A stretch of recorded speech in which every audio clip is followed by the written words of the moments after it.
नमस्कार जय जगन्नाथ। आज चर्चा सहित मु प्रसन्न। आज चर्चा कौन राजनीतिर प्रसंग ना कि कौन दुर्नीतिर प्रसंग ना। आज चर्चा एक दुखद प्रसंग आम रखीचु जहाँ शुणिले आपण निहाती भाव में आखिर दुई ठोपा लुह गड़ाईदेवे। आज चर्चा आम प्रसंग नहीं अमानुषिक मनीष मनीष भूली जाइछि मानविकता। आम कहीं कथा कहूँ ये हूँ सीधा सड़क चित्र मुझे आपण सामने रखा चाहिए। आपण सीधा सड़क चित्र देखुवे जो भाव में जड़े गोटे षंढ को जड़े व्यक्ति आक्रमण करिसेंती। से धान बिल में पशि षंढटीर भूल होची से धान बिल में पशिथिला एवं जो धान गछ रही खाइथिला। एथिपाई ताको एक बड़ दंड दि जाइछि। आ दंड दबा लोक निजर मानविकता भूली जाइछि। पशुठारु भी हीन ये मनीष जाति ए कथा कहबाकू भी आमे पछेबुनी। कहीं ना ये चित्र बयान करुछि जे मनीष पशु ठारू भी हीन। पशुर बुद्धि नाही किंतु मनीषर भगवान बुद्धि देइछन्ति मनीष को, किंतु आज मनीष से सब को पोड़ी खाइछि। ए चित्र देखिला परे आमे आपण को ए कथा कहूछु। ए चित्र पूरा सीधा सड़क चित्र मु आपण को सामने रखुछि। जो बळी भाबरे ए जो तेंटा माड़ करा जाइछि निरीह पशु उपर को जो तेंटा माड़ करा जाइछि एवं तेंटा वर्तमान सुधा अटक की रहिछि। ए दृश्य हूँ जाजपुर जिला कोरेई ब्लॉक रो।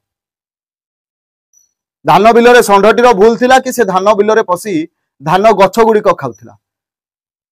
सामान्य दंडित दंड पाइबार योग्य सी जेहेतु फसल नष्ट करिछि सामान्य दंड पाइबार योग्य सी, किंतु अमानुषिक मनीष पशु को भी छाड़िलेनी। तेंटा फोपाड़ी ताकू हत्या करने को उद्यम कले। ये हूँ आज समाज मनीषर मानविकता। आज समाज रे मनीषर मानविकता हूँ या निरीह पशु को भी एमाने छाड़ू ना। तबे चिंता करंतु भगवान जो मनीष जो कथारे अच्छी मनीष देहे दिव्य ज्ञान यही हूँ मनीषर दिव्य ज्ञान। पशु मान को तेंटा मारी मारिबा ये हूँ मनीषर दिव्य ज्ञान। से जो भद्र व्यक्ति जनक जे तेंटा मारिचंती आपण बोधे मनीष नुहंती, कारण आपण मनीष होइतिले निहाती गोटे जीव हत्या कला पूर्वरु आपण मनरे टिके दया आसी थांता। आपण कंसेईखाना रे रहिबा योग्य।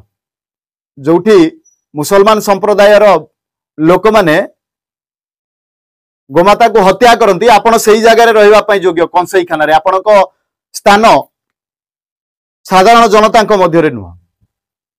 जदि आपण वीडियो माध्यम रे आपण हमको देखुथांती आपण निहाती भाव में जाकि कंसेईखाना रे रुहंतु। आपण मनीष समाज रे रहिबार योग्य नुहंती।